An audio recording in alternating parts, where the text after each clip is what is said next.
السلام علیکم، welcome to be کے ہارر سٹوریز۔ میرا نام لائق الرحمان۔ اگر چینل پر نئے ہو تو سبسکرائب کیجیے گا۔ اگر فیس بک ٹک ٹاک سے دیکھ رہے ہیں تو فالو کریں اور کمنٹس باکس میں اپنے رائے کا اظہار ضرور کیجیے گا۔ آج کی کہانی شیراز نے بھیجی ہے کراچی سے، تو چلیے اسی کی زبانی سنتے ہیں۔ کراچی کے قلب میں واقع اسکائی ٹاور شہر کی سب سے بلند و بالا عمارت تھی۔ اس کی چمکتی شیشے کی دیواریں دن کے وقت سورج کی روشنی سے جگمگاتی تھی، لیکن رات ہوتے ہی یہ عمارت ایک عجیب سی خاموشی اور پراسراریت کا روپ دھار لیتی تھی۔ اس کے 30ویں فلور پر نیکسٹ جن سافٹ ویئر کا دفتر تھا، جہاں 25 سالہ سائمہ خان ایک ہونہار سافٹ ویئر ڈیولپر رات گئے تک کام کرتی تھی۔ سائمہ ایک محنتی لڑکی تھی، لیکن اسے تنہائی سے خوف آتا تھا، خاص طور پر اس وقت جب دفتر کے باقی ملازمین جا چکے ہوتے اور صرف لفٹ کی ہلکی سی گونج عمارت کی خاموشی کو توڑتی۔ اس کی میز پر ہمیشہ ایک چھوٹا سا پودا رکھا ہوتا، لیکن اس رات وہ پودا بھی اس کی بے چینی کو کم نہ کر سکا۔ ایک سرد دسمبر کی رات تھی جب ہوا میں عجیب سی ٹھنڈک تھی۔ سائمہ اپنے کیبن میں بیٹھی ایک اہم پروجیکٹ کی کوڈنگ مکمل کر رہی تھی۔ ڈیڈ لائن قریب تھی اور اس کا باس عمران صاحب، ایک سخت گیر آدمی، اسے واضح ہدایت دے گئے تھے کہ کام رات تک مکمل ہونا چاہیے۔ گھڑی نے جیسے ہی رات کے 11:30 بجائے، سائمہ نے اپنا لیپ ٹاپ بند کیا اور اپنا بیگ اٹھایا۔ دفتر میں اب کوئی نہیں تھا سوائے چوکیدار غفور چاچا کے، جو نیچے گراؤنڈ فلور پر اپنی ڈیوٹی دے رہا تھا۔ سائمہ نے اپنی میز پر ایک آخری نظر ڈالی، جہاں اس کی کافی کا کپ اب ٹھنڈا ہو چکا تھا اور اس کے پودے کی پتیاں عجیب طرح سے جھک رہی تھی، جیسے کوئی انہیں چھو رہا ہو۔ وہ لفٹ کی طرف بڑھی، لیکن ہر قدم کے ساتھ اسے عجیب سی بے چینی محسوس ہو رہی تھی۔ دفتر کی روشنیاں مدھم تھی اور ایئر کنڈیشن کی ہلکی سی آواز ایک عجیب سا پس منظر بنا رہی تھی۔ اس نے اپنے جیکٹ کو مضبوطی سے پکڑا اور لفٹ کا بٹن دبایا۔ دروازہ فوراً کھل گیا، جو اسے عجیب لگا کیونکہ عام طور پر لفٹ کو آنے میں چند سیکنڈ لگتے تھے۔ وہ لفٹ کے اندر داخل ہوئی اور گراؤنڈ فلور کا بٹن دبانے لگی، لیکن اس سے پہلے کہ وہ کچھ کر پاتی، لفٹ خود بخود حرکت میں آ گئی۔ اس کی اسکرین پر نمبر تیزی سے بدل رہے تھے، 28 29 30۔ پھر اچانک لفٹ 13ویں فلور پر رکی۔ دروازہ آہستہ سے کھلا، لیکن باہر گہرا اندھیرا تھا۔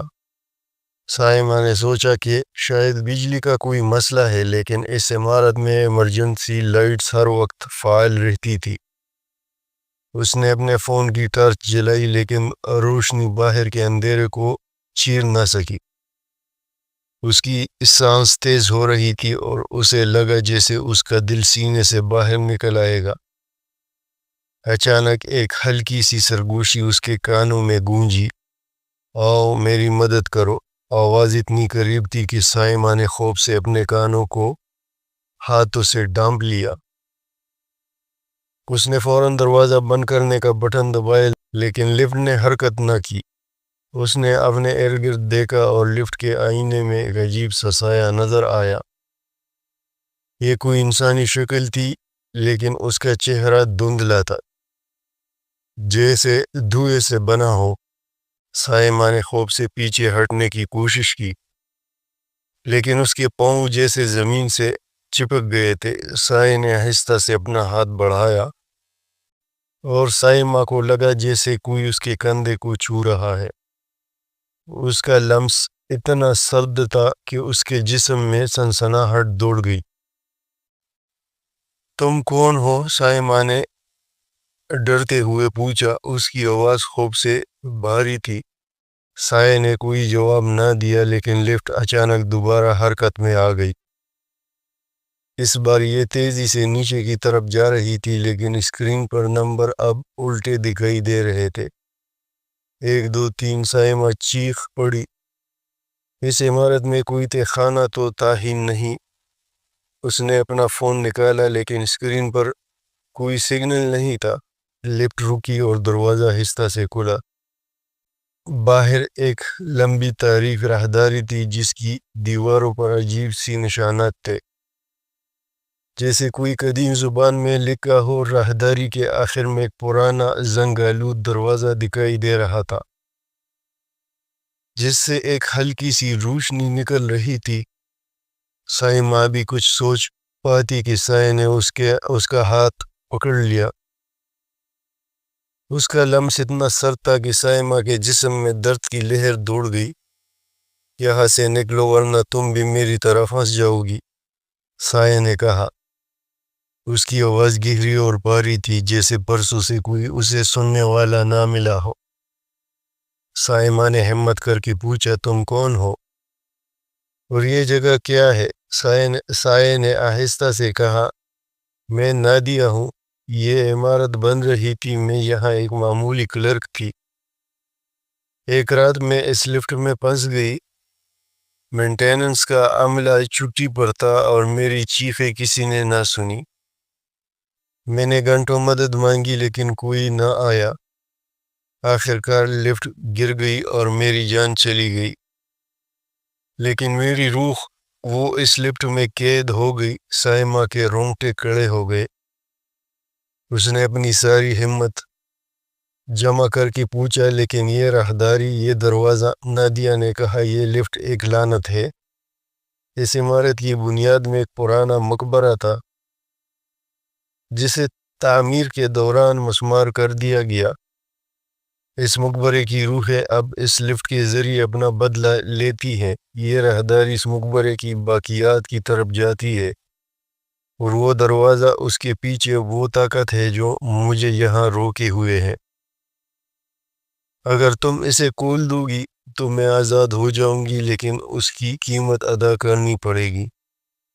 سائمہ کا دماغ تیزی سے سوچ رہا تھا۔ وہ اس جگہ سے نکلنا چاہتی تھی، لیکن وہ نادیہ پر بھروسہ نہیں کر رہی تھی۔ اس نے اپنے جیب سے موبائل نکالا، لیکن اسکرین پر کوئی سگنل نہیں تھا۔ اچانک لفٹ کے دروازے بند ہونے لگے۔ سائمہ نے تیزی سے باہر کی طرف دوڑ لگائی، لیکن دروازہ بند ہونے سے پہلے نادیہ کا سایہ اس کے سامنے آ گیا۔ تم کہیں نہیں جا رہی ہو؟ نادیہ کی آواز اب غصے سے بھری تھی۔ اس کا چہرہ واضح ہو رہا تھا اور سائمہ نے دیکھا کہ اس کی آنکھیں خالی اور سیاہ تھی، جیسے دو گہرے کنویں۔ سائمہ نے اپنی ساری ہمت جمع کی اور نادیہ کو دھکا دے کر لفٹ سے باہر نکل گئی۔ وہ تیزی سے راہداری کی طرف بھاگی، لیکن اسے لگا جیسے نادیہ کا سایہ اس کا پیچھا کر رہا ہے۔ راہداری کی دیواروں پر لگے نشانات اب چمک رہے تھے اور ہوا میں ایک عجیب سی بدبو تھی، جیسے کئی برس پرانی سڑاند۔ سائمہ کے کانوں میں عجیب سی آوازیں گونج رہی تھی، بچوں کے رونے کی آواز، کسی کے چیخنے کی آواز، اور پھر ایک گہری بھاری سانس کی آواز جو جیسے اس کے قریب آ رہی تھی۔ راستے میں اسے ایک پرانا ڈسک ملا جس پر کچھ پیلے پڑے کاغذات بکھرے ہوئے تھے۔ سائمہ نے کاغذ اٹھایا جس پر ایک پرانا اخبار کا تراشا تھا۔ اس میں اسکائی ٹاور کی تعمیر کے دوران ایک حادثے کی خبر تھی جس میں ایک خاتون ملازمہ نادیہ لفٹ میں گر کر ہلاک ہو گئی تھی۔ اخبار میں یہ بھی لکھا تھا کہ عمارت کی بنیاد میں ایک قدیم مقبرہ ملا تھا جسے ڈیولپرز نے مسمار کر دیا تھا۔ سائمہ نے کاغذ کو جیب میں رکھ لیا اور آگے بڑھی۔ آخر کار وہ اس زنگ آلود دروازے تک پہنچ گئی۔ اس نے دروازہ کھولنے کی کوشش کی، لیکن وہ بند تھا۔ اس نے اپنے جیب میں ایک چھوٹی سی چابی پائی جو اسے یاد نہیں تھا کہ کب رکھی تھی۔ اس نے ہاتھ کانپتے ہوئے چابی لگائی اور دروازہ کھل گیا۔ اندر ایک چھوٹا سا کمرہ تھا جس کی دیواروں پر عجیب سی نقوش کندہ تھی۔ کمرے کے بیچ میں ایک بڑا پرانا آئینہ تھا جس سے ایک ہلکی سی روشنی نکل رہی تھی۔ آئینے میں سائمہ نے اپنا عکس دیکھا، لیکن اس کے پیچھے نادیہ کا سایہ مسکرا رہا تھا۔ اب تم میری جگہ لوگی، نادیہ نے چیخ کر کہا۔ اچانک آئینے سے ایک عجیب سی طاقت نکلنے لگی اور سائمہ کو لگا جیسے کوئی اسے اندر کھینچ رہا ہے۔ اس نے اپنی ساری طاقت سے مزاحمت کی، لیکن اس کا جسم کمزور پڑ رہا تھا۔ اسی لمحے لفٹ کے اندر سے ایک اور آواز آئی، سائمہ تم ٹھیک ہو؟ یہ عدنان تھا، سائمہ کا ساتھی جو اسی کمپنی میں کام کرتا تھا۔ عدنان رات کو کبھی نہیں رکتا تھا، لیکن اس رات وہ اپنی کچھ فائلیں لینے واپس آیا تھا۔ اس نے سائمہ کو لفٹ کے پاس دیکھا اور اس کی پریشانی بانپ لی۔ عدنان یہاں سے نکلو، سائمہ نے چیخ کر کہا، لیکن اس سے پہلے کہ وہ کچھ سمجھ پاتا لفٹ کا دروازہ بند ہو گیا اور عدنان بھی اس کے اندر پھنس گیا۔ نادیہ کا سایہ اب زیادہ واضح ہو رہا تھا۔ اس کا چہرہ اب دھندلا نہیں تھا، بلکہ اس کی آنکھیں سیاہ اور خالی تھی۔ اب تم دونوں میری مدد کرو گے، اس نے کہا۔ عدنان جو عام طور پر ہر بات کو منطقی زاویے سے دیکھتا تھا نے کہا، یہ سب بکواس ہے، یہ کوئی ٹیکنیکل خرابی ہوگی۔ اس نے لفٹ کے کنٹرول پینل کو کھولنے کی کوشش کی، لیکن اس کے ہاتھ ایک عجیب سی طاقت سے پیچھے ہٹ گئی۔ نادیہ نے مسکراتے ہوئے کہا، تمہاری منطق یہاں کام نہیں کرے گی۔ سائمہ اور عدنان کے پاس کوئی چارہ نہ تھا۔ وہ لفٹ سے باہر نکلے اور تاریک راہداری کی طرف بڑھے۔ راہداری کی دیواروں پر لکھے نشانات اب حرکت کر رہے تھے، جیسے کوئی زندہ مخلوق ہو۔ ہوا میں سردی بڑھتی جا رہی تھی اور ان کے قدموں کے نیچے زمین کانپ رہی تھی۔ سائمہ نے عدنان کا ہاتھ پکڑ لیا اور دونوں ایک دوسرے کو ہمت دیتے ہوئے آگے بڑھے۔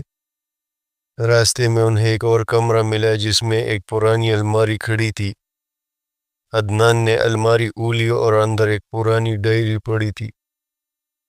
ڈائری نادیہ کی تھی، جس میں سے اس نے اپنی آخری رات کے بارے میں لکھا تھا۔ اس نے لکھا تھا کہ اسے لفٹ میں کسی نے جان بوجھ کر پھنسایا تھا، اور اس نے ایک عجیب سی آواز سنی تھی جو اسے دروازہ کھولنے کے لیے کہہ رہی تھی۔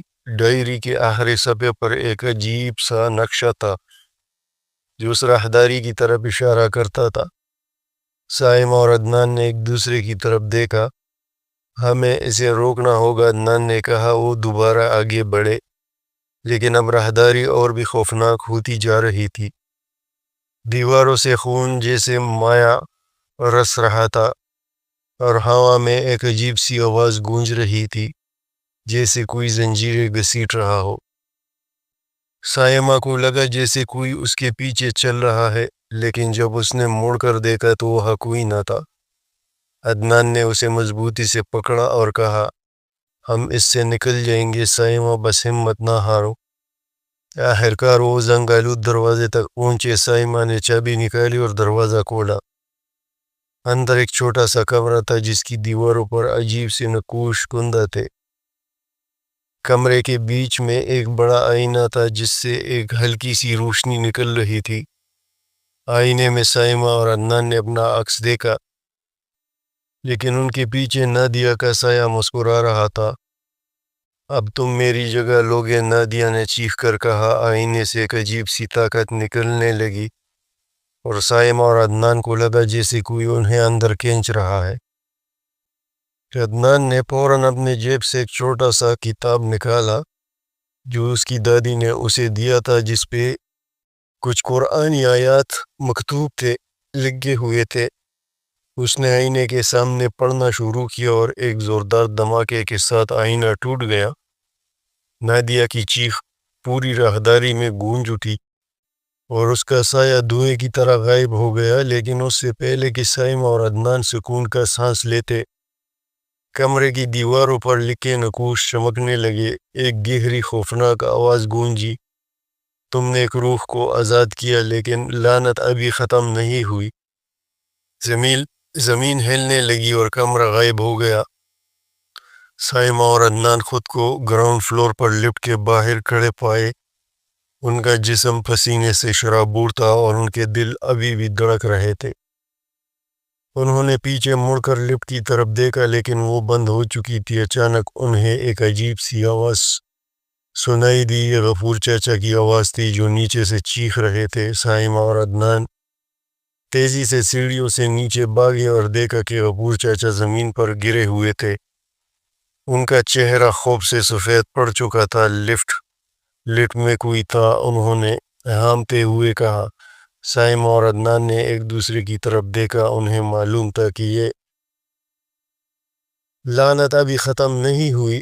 اگلے دن انہوں نے دفتر آنا چھوڑ دیا۔ انہوں نے اپنے ساتھیوں کو کبھی کچھ نہ بتایا لیکن اسکائی ٹاور کے ملازمین میں یہ افواہ پھیل گئی کہ رات کے وقت لفٹ میں ایک عجیب سی عورت نظر آئی تھی جو مدد مانگتی ہے۔